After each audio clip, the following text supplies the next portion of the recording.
Okay, bismillahirrahmanirrahim. Assalamualaikum.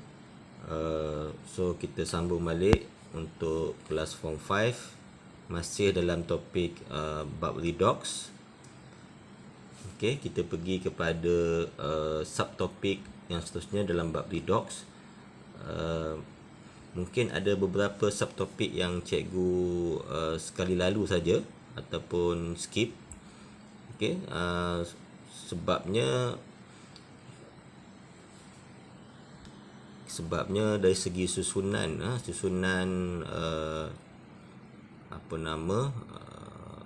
pengajaran ataupun topik-topiknya agak telah disusun atur semula lah, agak berbeza dengan silibus yang lama. Okey, biasanya subtopik selepas ini kita akan belajar berkenaan dengan sel kimia dan juga sel elektrolisis. Sel kimia dan sel elektrolisis, nanti cikgu tunjuk sekejap. Okey, sel kimia dan ada sel elektrolisis, yang mana sebenarnya kalau silibus lama, sel kimia dan sel elektrolisis ni ada satu bab khusus yang dinamakan elektrolisis ataupun elektrokimia. Kalau bab yang lama dipanggil elektrokimia. Jadi untuk silibus baru ni dia gabung sekali dengan redox, sebabnya ada proses redox yang berlaku pada sel elektrokimia tu lah. Okey, sel elektrokimia untuk bab yang lama dia bagi pada dua, sel kimia dengan sel elektrolisis. Okey, memang dia dah istilahnya dia dah susun balik lah, dan lain sikit untuk silibus kali ini. Cuma yang agak baru ni adalah berkenaan dengan perkataan ini, keupayaan elektrik piawai ni memang tak ada. Keupayaan elektrik piawai ni memang tidak ada dibincang untuk silibus yang lama. Di sini ada, cikgu ada baca juga yang silibus baru ini, dan cikgu rasa benda ni cikgu akan terang lebih dengan lebih bersemuka lah, dengan terang dengan lebih apabila bersemuka nantilah. Cikgu tak nak cerita panjang pada rakaman ini berkenaan dengan keupayaan elektrik piawai. Benda ni benda yang baru.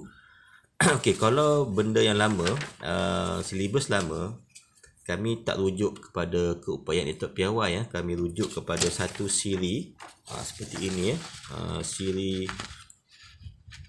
yang dikenali sebagai siri elektrokimia, yang mana ada susunan logam,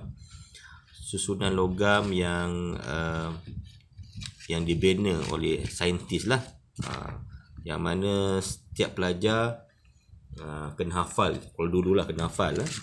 Kamu boleh tanya senior kamu lah, dia hafal macam mana ni. Kalau di setiap sekolah ada ciri-ciri, ada dia buat akronim yang tertentu lah. Kalau ke IGOP, cikgu lupa apa yang mereka buat lah. Kalau nak cari apa benda lah, dia buat cerita sini untuk kamu mudah hafal. So kamu boleh tanya senior kamu bagaimana nak menghafal siri elektrokimia. Tapi cikgu tengok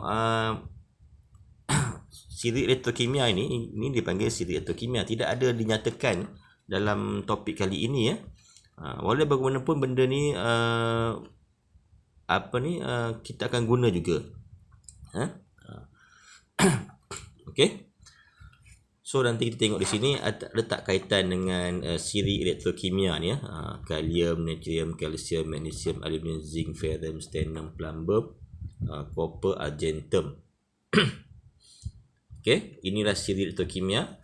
Apakah yang dimasukkan dengan siri elektrokimia ni? Ini adalah susunan logam. Susunan logam ni ada ciri-ciri dia, iaitu yang di atas ni logam yang paling mudah melepaskan elektron, ataupun logam yang lebih elektropositif berada di atas. Konsep dia, logam yang di bawah kurang elektropositif ataupun sukar untuk melepaskan elektron. Okey, ini yang dulu punya, kita tengok yang baru punya. Okey, kalau yang baru punya, cikgu ada perasan dibagi tunjuk ni, apa nama ni. Okey, satu Dikata siri keupayaan elektrod piawai, dinamakan siri elektrod piawai, yang mana hampir sama kedudukan dia, kalau kita lihat, tapi dia ada tambahan lebih banyak lah. Tapi dari segi susunan ni hampir sama, cuma ada sedikit berbeza di sini. Kalau cikgu dia lain sikit, kalau kalium, natrium, kalsium, tapi sini kalium, kalsium, natrium, ini saja beza, yang lain semua hampir sama kedudukan dia. Okey. Di sini setelah cikgu baca tadi, cara kita nak baca ni sama je konsep dia. Logam, kita tengok logam. Ini ditunjuk persamaan setengah logam tu. Untuk persamaan setengah kamu boleh abaikan dahulu sekejap. Kita tengok logam dia saja. Logam ni dia ada nilai yang dipanggil keupayaan elektrod piawai. Okey. Nilai ni dalam bentuk voltan. Dan ada nilai negatif, ada nilai positif. Okey. Nilai negatif ini yang baru. Kalau yang lama kita pakai simple je elektrokimia ni. Ini yang baru. Yang negatif ni bermaksud logam tu senang melepaskan elektron lah. Semakin besar nilai negatif, maksudnya semakin mudah dia melepaskan elektron. Okey, semakin negatif dia semakin kecil, semakin sukar dia untuk melepaskan elektron. Okey, yang mana nilai voltan ni didapati apabila contohnya kalium, kita ambil contoh kalsium. Kalsium ni negatif 287. Mana dia dapat ni? Dia gabungkan kalsium dengan elektrod piawai, iaitu hidrogen. Ini benda ni ada kat atas tu, cikgu tak nak cerita. Dia digabung dengan hidrogen. Okey, hidrogen dapatlah nilai negatif 2.38. Nilai-nilai ni semua ni sebenarnya dia bandingkan unsur-unsur ni dengan satu unsur piawai, satu elektrod piawai yang dinamakan hidrogen. Dapatlah nilai-nilai semua ni. Hidrogen tak ada nilai lah, sebab semuanya dibandingkan dengan hidrogen. Okey, yang positif ni bermaksud semakin besar nilai positif, maksudnya semakin sukar dia melepaskan elektron. Okey, ini benda yang baru. Jadi kamu boleh baca dulu sebagai input pertama. Nanti buka sekolah kita akan lebih bincang lagi lah tentang elektrod piawai ni. Ini satu bahagian elektrod piawai. Konsep dia macam tadilah. Yang di atas makin mudah melepaskan elektron, yang makin bawah kurang susah melepaskan elektron. Okey. Boleh baca dulu, mungkin ada terms-terms yang agak complicated kat sini. Okey, ini cikgu tinggalkan dulu. Okey, kita pergi kepada sel kimia. Okey, sel kimia. Yang kita bincang tadi elektrod.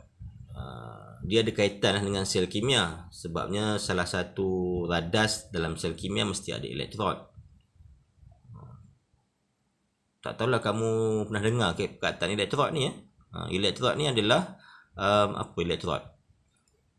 Dia boleh mengkondisi, bahan yang boleh mengkondisi arus elektrik, kita panggil elektrod lah. Kalau bab yang lama dia cerita lebih detail, kat sini dia dah masuk tempat lain. Okey, apakah yang dikatakan sel kimia ataupun sel kimia ringkas? Okey, cara nak buat ni, pertama syarat dia mesti ada dua kepingan logam yang berlainan jenis yang dicelup ke dalam elektrolit. Logam ni sebenarnya elektrod lah. Dua jenis. Mesti syarat dia mesti dua logam yang berlainan jenis. Maksudnya berbeza dari segi voltan dia, ada negatif ada positif, ataupun kurang negatif ke dalam elektrolit. Elektrolit ni satu sebatian lah, sebatian yang boleh mengkondisi elektrik. Biasanya elektrolit kita panggil dia. Biasanya dia adalah garam. Elektrolit ni boleh terdiri daripada garam, larutan asid, larutan alkali, boleh jadi elektrolit. Dan disambung dengan wayar penyambung. Contohnya macam ni. Yang ni secara alami. Yang mana dalam ubi kentang ni ada elektrolit, ada bahan kimia dalamnya. Jadi kita celupkan 2 logam dan kita sambungkan ke dalam ke Rita, sambung ke bateri ke, sambung ke mentol ke, dia akan menyala lah. Sel kimia tak perlu bateri sebab dia sendiri yang akan menghasilkan bateri. Dikenali juga sebagai sel voltan atau sel galvani. Okey, dia punya konsep dalam menukarkan tenaga kimia daripada elektrolit kepada tenaga elektrik. Okey, jadi di sini kita akan dapat membincangkan tentang tindak balas redox lah. Kerana berlakunya transfer of electron ataupun pengaliran elektron, dan akan dapat nilai beza keupayaan yang dapat dikesan pada voltmeter. Maksudnya voltmeter menunjukkan bacaan. Okey. Okey, kita bincangkan tindak balas redox dalam sel kimia. Okey, ini satu contoh radas sel kimia. Okey.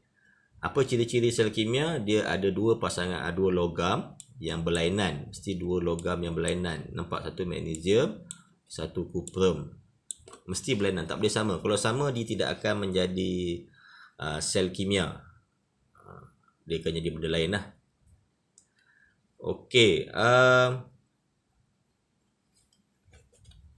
Dan bila kita rujuk yang tadi, beza keupayaan dalam buku teks ni, kamu akan dapati bahawa nilai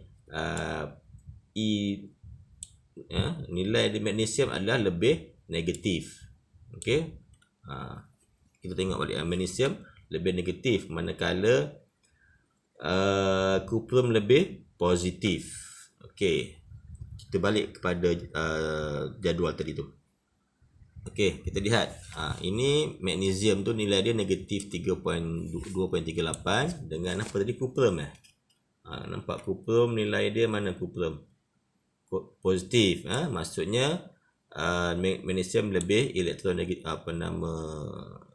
nilai negatif dia lebih tinggi. Bermaksud magnesium senang melepaskan elektron.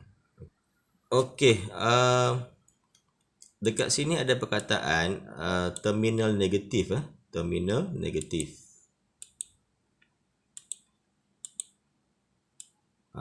Jadi magnesium akan menjadi terminal negatif. Sebab apa magnesium menjadi terminal negatif? Sebab nilai piawai dia lebih negatif, maka dia akan jadi terminal negatif. Kalau ditanya kenapa magnesium menjadi terminal negatif, kamu beritahulah kerana nilai piawai kamu rujuk piawai tadi menunjukkan magnesium lebih negatif, maka dia akan menjadi terminal negatif. Kalau pelajar yang lama, sebab apa jadi terminal negatif, pelajar batch yang lepas lah, biasanya tu cakap tempat kerana magnesium melepaskan elektron, itu sebab jadi terminal negatif. Itu jawapan pelajar yang lama. Kalau pelajar yang baru kat sini, cikgu rasa kenapa menjadi terminal negatif, kerana piawai E tadi tu, magnesium adalah lebih negatif. Okey, ataupun EO ni keupayaan elektrod magnesium. Keupayaan elektrod magnesium adalah negatif, maka dia menjadi terminal negatif. Okey, bermaksud magnesium ni apa maksud terminal lebih negatif, nilai lebih negatif, dia mudah melepaskan elektron. Kalau melepaskan elektron, berlaku proses pengoksidaan. Okey, itu yang berlaku. Kemudian nilai keupayaan elektrod kuprum adalah positif, maka kuprum menjadi terminal positif. Okey. Kalau satu pengoksidaan, dekat sini automatiklah penurunan.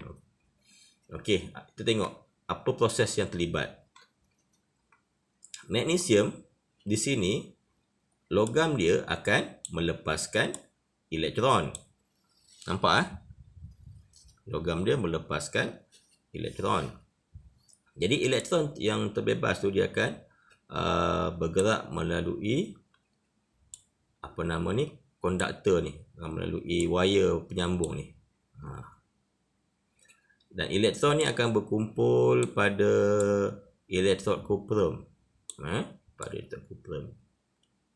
Dan sebenarnya elektrod kuprum ni tidak ada apa-apa yang berlaku, dia hanya transit je elektron ni.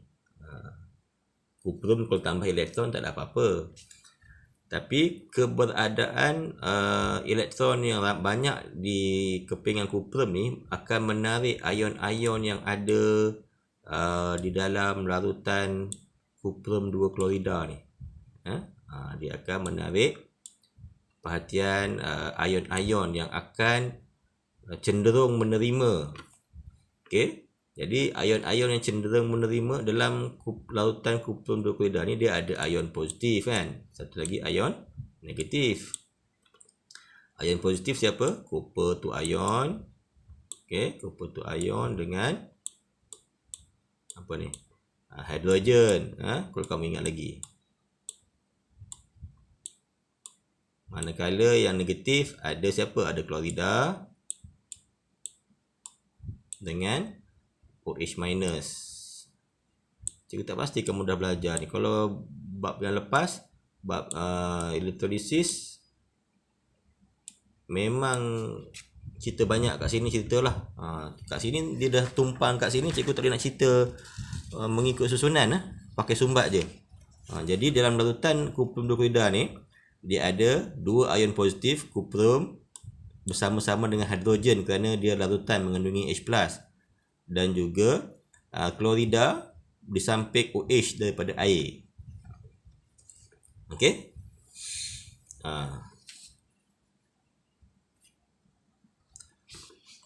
Okey, tu masalahnya bila kita pakai sumbat je silibus kat sini. Sepatutnya kita ada topik khas kat sini berceritakan tentang sel kimia. Tetapi disumbat dekat sini, so cikgu tak boleh nak terang ikut dia punya flow lah. Okey, so bila elektron, cikgu ulang balik, bila elektron datang sini dia akan menarik perhatian ion-ion yang ada dalam ni, ion positif dan ion negatif. Ion positif kita panggil ion cation, ion cation, manakala ion negatif kita panggil anion. Cikgu agak kurang selesa lah dengan kemajmukan silibus yang di sumbat-sumbat ni. Okey, kalau topik yang lama merujuk kepada siri elektrokimia ni, kalau topik yang lama dia ada 2 siri elektrokimia, satu yang logam, satu lagi ada siri elektrokimia